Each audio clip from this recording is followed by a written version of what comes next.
Hello friend, आज हम लोग इस वीडियो में रानीखेत डिजीज़ के बारे में बात करते हैं कि पोल्ट्री में रानीखेत बीमारी क्या होती है, इसके क्या कारण होते हैं, ये बीमारी एक बर्ड से दूसरे बर्ड्स में फैलती कैसे है, इसके लक्षण क्या क्या आपको देखने को मिलता है, इसकी डायग्नोसिस कैसे करते हैं, इसका ट्रीटमेंट किस प्रकार से किया जाता है, साथ ही साथ में इसके कंट्रोल के बारे में बात करते हैं कि रानीखेत डिजीज़ में हम लोग किस प्रकार से कंट्रोल कर सकते हैं।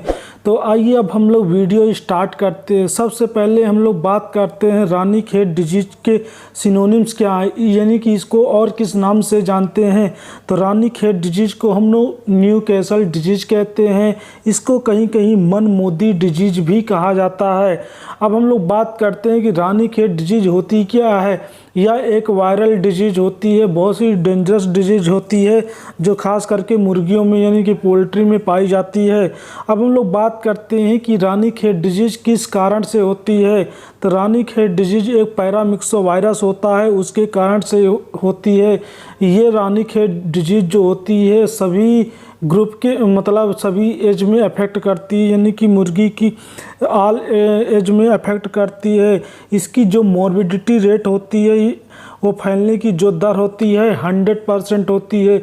जो मोर्टलिटी रेट होती है 50 to 90% इसकी मोर्टलिटी रेट होती है।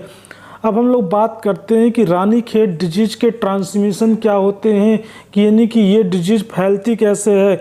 तो ये डिजीज़ प्रदूषित खाना खाने या प्रदूषित पानी पीने से फैलती है, यानी कि जो बर्ड्स होती है उसको इन्फेक्टेड मतलब फीड दिया जाता, प्रदूषित फीड हो गया, प्रदूषित वाटर हो गया, या मतलब गंदगी वाली जो हवा होती है उसके फैलने से ये डिजीज़ें होती हैं। अब हम लोग इसके लक्षण के बारे में बात करते हैं कि रानीखेत डिजीज़ के आपको क्या क्या लक्षण देखने को मिलता है।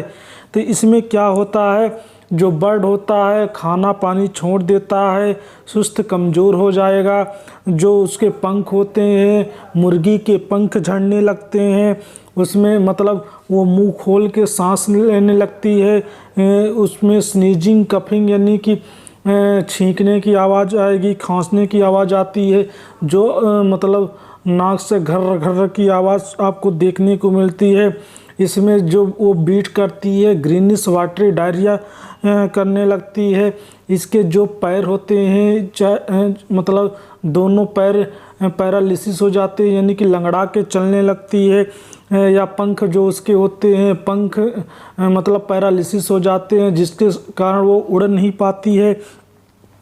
ये इसका मेन लक्षण होता है। जो उसकी गर्दन होती है, गर्दन मुड़ जाती है। इसमें फिर जो मुर्गी होती है, जो अंडे देने वाली मुर्गी होती है, उसका प्रोडक्शन डाउन हो जाता है, जिससे कि हमारे किसान भाई या पशुपालक भाइयों को बहुत मतलब इकोनॉमिकल लॉस होता है। ये इसका लक्षण होता है। अब हम लोग इसके डायग्नोसिस के बारे में बात करते हैं कि रानीखेत डिजीज़ को हम लोग कैसे डायग्नोस कर सकते हैं, यानी कि हम लोग कैसे पता लगाएं कि हमारे मतलब बर्ड्स को रानीखेत बीमारी हो गई है। तो इसमें आप हिस्ट्री और लक्षण के आधार पर उसको डायग्नोस कर सकते हैं। दूसरा, इसका जब आप पोस्टमार्टम एग्जामिनेशन करते हैं तो आप देखें कि जो इसका प्रोवेंटिकुलस वाला पार्ट होता है उसमें आप हीमोरेज पाएंगे, यानी कि जो उसकी इंटेस्टाइन होती है उसमें आपको अल्सर देखने को मिलेगा। उसमें मतलब जो खून होते हैं मतलब हल्का हल्का सा रेड पैचेस आपको देखने को मिलेगा। जो प्रोवेंटिकुलस यानी कि क्रॉप का रीजन होता है उसमें आप देखेंगे कि ब्लड के छोटे छोटे पैचेस आपको देखने को मिलेंगे। ये दूसरा मतलब डायग्नोसिस हो गई। तीसरी, आप इसको मतलब क्या करा सकते हैं, टेस्ट करा सकते हैं। सीरोलॉजिकल टेस्ट होता है लैब में, या चेस्ट टेस्ट होता है, या चाई टेस्ट होता है, वीएनटी टेस्ट होता है। ये कुछ टेस्ट होते हैं जिससे कंफर्म किया जा सकता है कि हमारे बर्ड्स को रानीखेत डिजीज़ हो गई है। ये इसकी डायग्नोसिस होती है। अब हम लोग इसके ट्रीटमेंट के बारे में बात करते हैं कि रानीखेत डिजीज़ को हम लोग कैसे ट्रीटमेंट करते हैं। तो वैसे मैं आप लोगों को बता देना चाहता, रानीखेत डिजीज़ का कोई स्पेसिफिक ट्रीटमेंट नहीं होता है। इसमें हम लोग कुछ एंटीबायोटिक्स दे सकते हैं, जैसे कि वेंडाक्स की एंटीबायोटिक आती है जिसमें न्यूमाइसिन कंटेंट होता है, वेनफ्लॉक्स की एंटीबायोटिक आती है जो एंड्रोफ्लॉक्सासिन की एंटीबायोटिक आती है, यानी कि ब्रॉड स्पेक्ट्रम की कोई सी भी एंटीबायोटिक आप दे सकते हैं। सबसे बेस्ट आप टेट्रासाइक्लिन की जो एंटीबायोटिक आती है पाउडर फॉर्म में, उसको आपको मतलब देना है। उसकी जो डोज होती है 1 ग्राम पर लीटर के हिसाब से आप अपने बर्ड्स को दे सकते हैं। ये पहला मतलब ट्रीटमेंट हो गया। दूसरा, आप मल्टीविटामिन का जो पाउडर आता है वो दे सकते हैं, या लिक्विड आता है बेमिराल प्लस एस्ट्रियोवेट वो दे सकते हैं, या जो आप अपने स्क्रीन पे देख पा रहे हैं कोई सा भी फीड सप्लीमेंट दे सकते हैं, जैसे कि ये वेंकीज का है स्ट्रेसवेल एक फीड सप्लीमेंट है, ये आप दे सकते हैं, या हैप्पावेल करके आता है वो भी आप अपने बर्ड्स को दे सकते हैं। जो इसकी डोज होती है इसको हम लोग 20 से 30 ml पर 100 बर्ड के हिसाब से देते हैं। ये इसका ट्रीटमेंट हो गया। अब हम लोग इसके कंट्रोल के बारे में बात करते हैं कि रानीखेत डिजीज़ में हम लोगों को किन किन बातों का ध्यान रखना है और बचाव कैसे करना है, इसके बारे में हम लोग पूरी डिटेल से बात करते हैं। तो सबसे पहले आपको यही करना है कि जो विजिटर होते हैं, जो विजिट करने आते हैं, उसको आपको रोकना है। फिर दूसरा काम ये करना है, कोई भी पोल्ट्री का जो आप इंस्ट्रूमेंट या इक्विपमेंट यूज करते हैं उसको आपको प्रॉपर्ली स्टेलाइज करना है। तीसरा, आपको मतलब जो पोल्ट्री हाउस है उसको आपको प्रॉपर्ली डिसइंफेक्टेंट सोल्यूशन से आपको सैनिटाइज करना है। फिर चौथा काम आपको ये करना है, मुर्गी मर रही है तो उसको आपको मतलब गाड़ देना है ज़मीन के अंदर।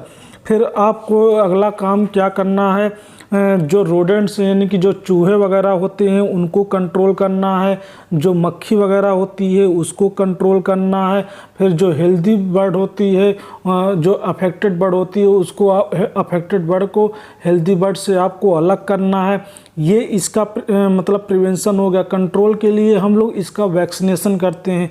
वैक्सीनेशन जैसे लेसोटा की वैक्सीन लगाई जाती है, इसका जो डोज होता है 1 ड्रॉप इसको हम लोग नोस्ट्रल या आई में मतलब पहले वीक में डालते हैं। फिर दूसरा, इसके R2B वैक्सीन होती है, मतलब R2B मुक्तेश्वर वैक्सीन के नाम से आती है। इसका जो डोज होता है 0.5 ml इंट्रामेस्कुलर दिया जाता है। ये 8वें या 18वें वीक में हम लोग देते हैं। इस प्रकार से इसका पूरी तरीके से कंट्रोल कर सकते हैं। इसका बचाव ही इसका इलाज है, अदरवाइज रानीखेत में मुर्गियां बहुत जल्दी से मरती हैं। ये मेरा वीडियो अगर आपको अच्छा लगा हो तो प्लीज़ लाइक शेयर कमेंट ज़रूर करें, जिससे मेरी नई नई वीडियो का नोटिफिकेशन आपको समय समय पर मिलता रहे। वीडियो देखने के लिए धन्यवाद।